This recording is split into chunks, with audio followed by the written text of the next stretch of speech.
Okay, so the first question says, what are the two distinct definitions of bilinguals often used to decide who qualifies or does not qualify as a bilingual? Which of these definitions seem more appropriate to you and why? So in my case, I think that being fluent is important to consider bilingual, and also the use of language. Um, how often we use the language, or in which like context. Yeah, I agree with that, but one of the definitions that like bilingualism or bilingual people like are, Mhm. it was mentioned in the text that people that in kind of in a sort of way like um, were raised with the two languages. And Mhm. with that I don't agree, because for example, I spent like how many, like 8 years like studying English, like fully studying English. And I consider myself bilingual even Yeah. though I haven't like learned or have like this learning process of language in my childhood. So Since when you were a child, yeah, I think that it's not necessary to learn a language when you are a child, and with that you are bilingual. I think that even if, I don't know, we'll start learning at 18 or something, we're also bilinguals. I don't know what you think, girls. I think that the chapter does a good job differentiating what people think that are true bilinguals, that they always put between hyphens. Like pure Uh, bilinguals. yes, because it's what most people think it's really a bilingual, but it's the bilingual experience seen from the eyes of a monolingual. Like Mhm. they compare their knowledge of one language to the knowledge of the two languages that the other person has. So I found really interesting that difference in that way of seeing things that the author had on the book. I don't know what you think. I agree with all the things that you have said, especially with what Valentina said, Mhm. because I Yes. didn't learn English when I was a child. I knew the basic things that I was taught in school, like saying hello, presenting myself, but being able to use the grammar structures, I learned by myself with Mhm. translating songs and reading books that I didn't even understand fully, but I forced myself to understand it. And I was a teenager. I was like 13, 14 years old, and I neither lived like in the two cultural world. My family, only my dad knows a little bit of English, but my mom doesn't, and I don't have anyone from the States, for example. So if I was kind of like, when I started reading the chapter, I was like, am I really a bilingual or not? Mm. Because there were many definitions, and it made me doubt about if I was a bilingual. But at the end, I was like, okay, I can read, I can write, I can speak fluently. And there are other things that we can consider that are important, like pronunciation, for example. But when you are fluent and people get to understand you, I think it's more important than pronunciation. yeah, also one of the things that I think that it is really important to mention is that we are continue learning in our own mother tongue. So why we cannot keep Yes. learning from another language that we didn't like have the opportunity to learn I'm gonna repeat that word, when we were child, or in our childhood. So yeah, that's one of the things why I don't consider like you need to be born and raised in the two language, but you can actually improve those language. There is not like age necessarily to start like learning a language. So I think that we are bilinguals even if we didn't learn our second language like when we were less than 14 years, how they said in the book. I Yes, don't know if, yeah, sorry? can.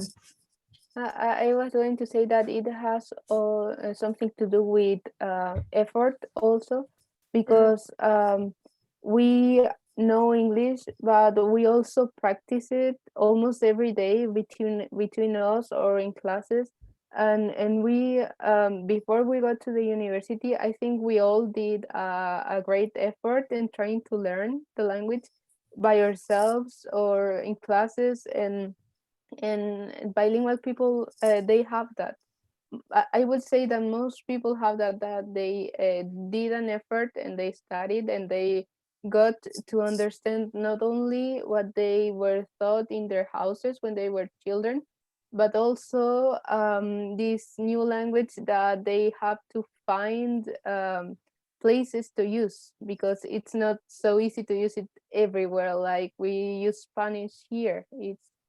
It's we had to make the effort to learn and to use it and to keep improving with it, as Vale was saying. Yeah, that is like related with the use of language because we're not native speakers, so we learn like every day and we use the language with our teachers or friends.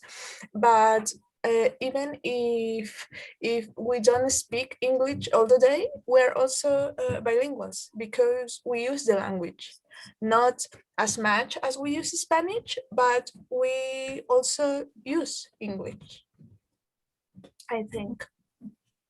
Yeah, I don't know if you guys, but I use English the whole day. Okay. When I was a child, I used to think that people could read my thoughts. So when I created a language that I only could understand. And now I Okay. use English. I only think in English. I try to only think in English. So I'm constantly using English. And when I don't know a word, I'm like, oh, doesn't matter. I say the word in Spanish and then I look for it.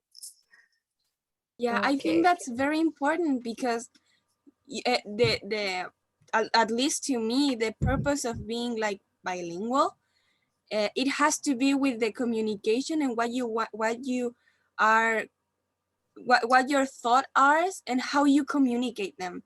If you are fluent, if you want to say it, and if you can reach the purpose of communicate more than just, I don't know, knowing all the grammar structures or knowing every pronunciation of every word. So yeah, that's, to me, it's really important.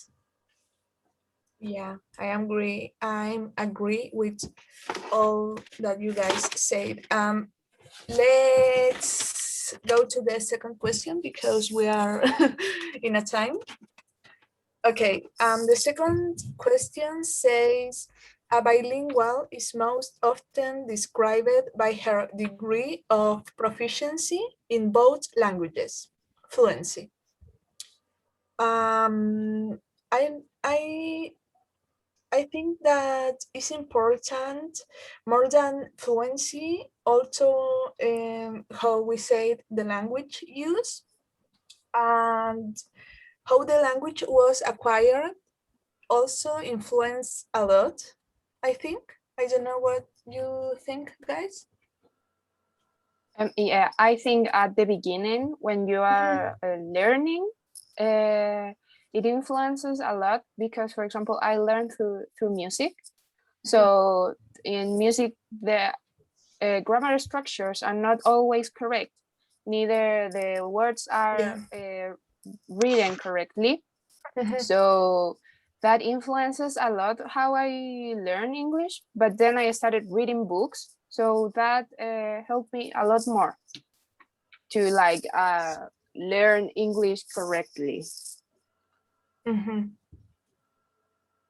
Yes. I also think that if in terms of fluency, it's like I personally think that sometimes I'm not even fluent in Spanish, and it's my mother tongue and it's what I speak all day. But there are times that maybe I am tired or something happened that I don't remember words, or my accent is really bad. Like I don't finish words and I speak really fast and not even my mom can understand me.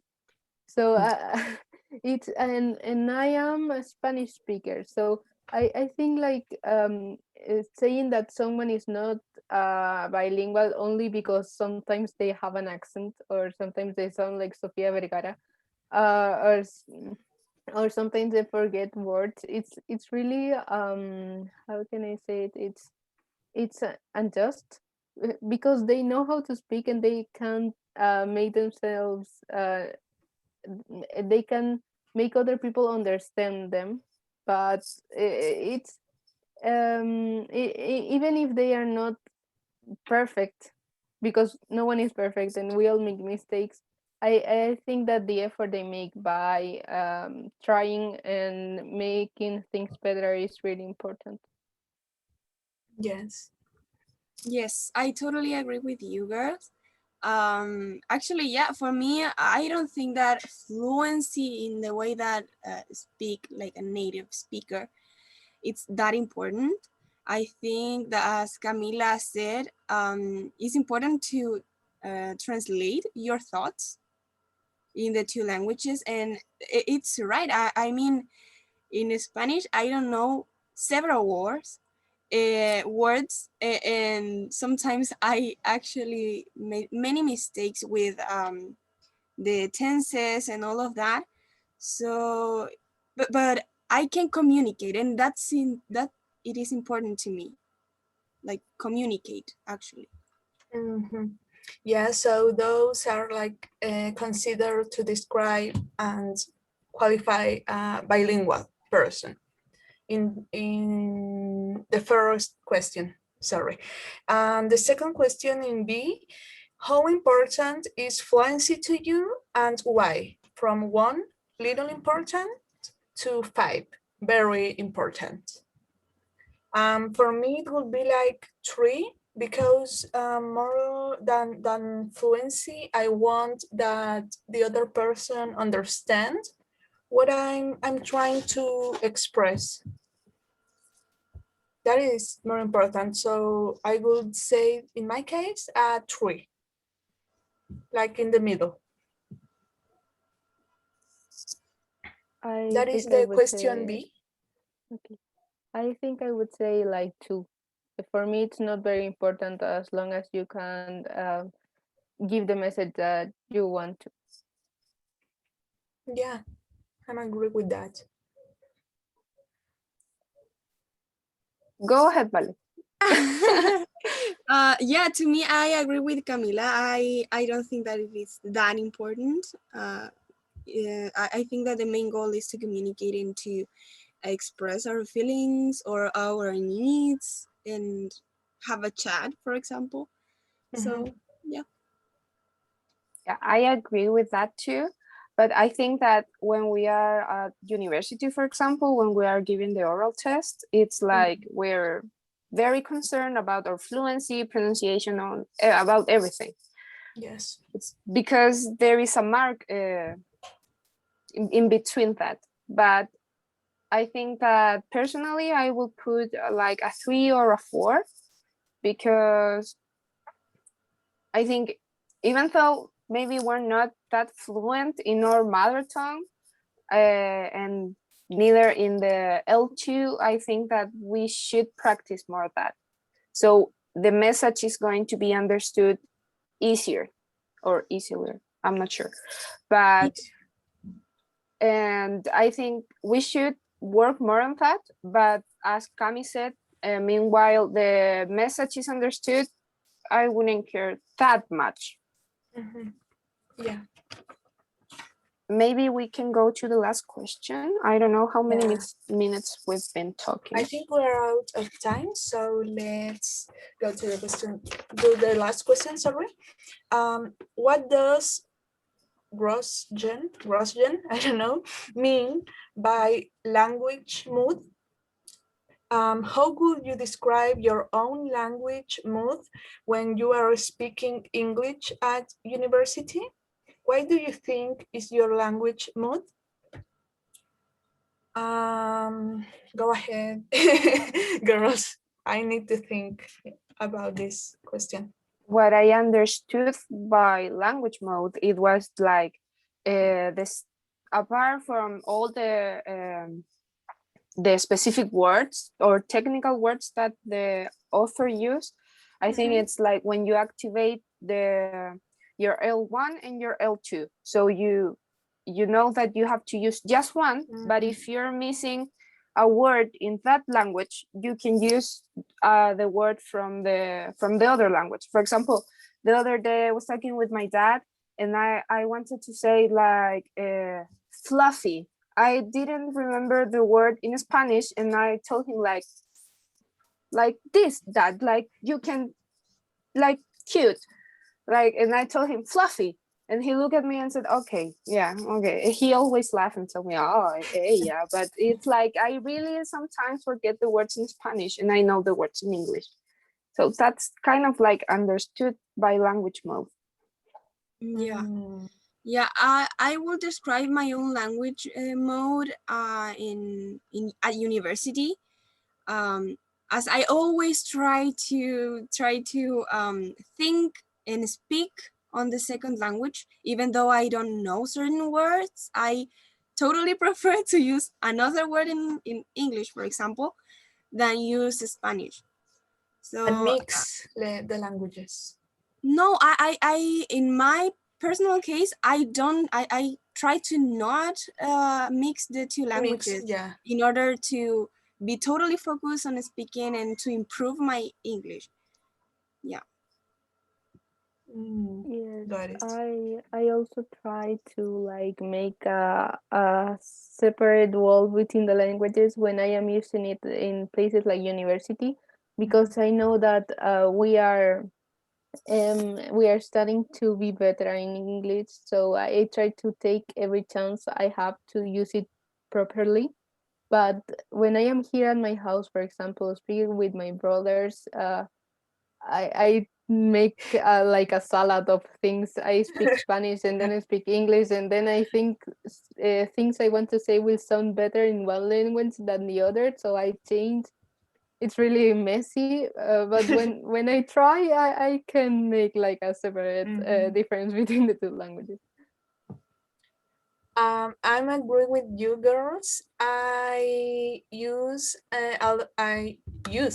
to use a lot of English at university. I think for the teachers and also to improve my English.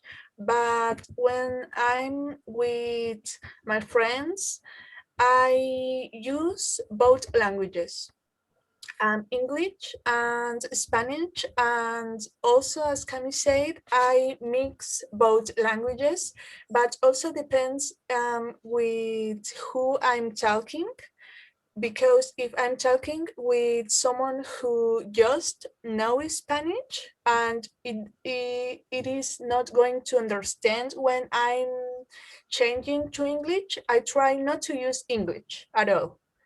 But for example, when I talk with my boyfriend and he understands a little of English, I use both languages. But with my dad, with my, I don't know, cousins, I just speak Spanish without any reference from English.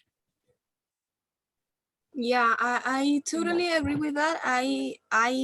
On my daily basis, I try to put like a wall when I communicate in any of those two languages. Because I don't know if you agree with me, but when for example, to me, mixing those languages, as Rosa said, with someone that know a little bit or does not know Mhm. nothing, to me it feels like a little bit disrespectful for them. Yeah. I don't know Mhm. why, but I really feel like bad. So I try to like on my daily basis, like have this wall between those languages. But on my mind, I always trying to like be like have this mixed language or mixed mood of my languages. So yes. Yes. I think, girl, we're done and we have make even more minutes, like 20. Even more So minutes. that Sorry, will be. teachers. We love you, teachers. Sorry. Okay. Bye.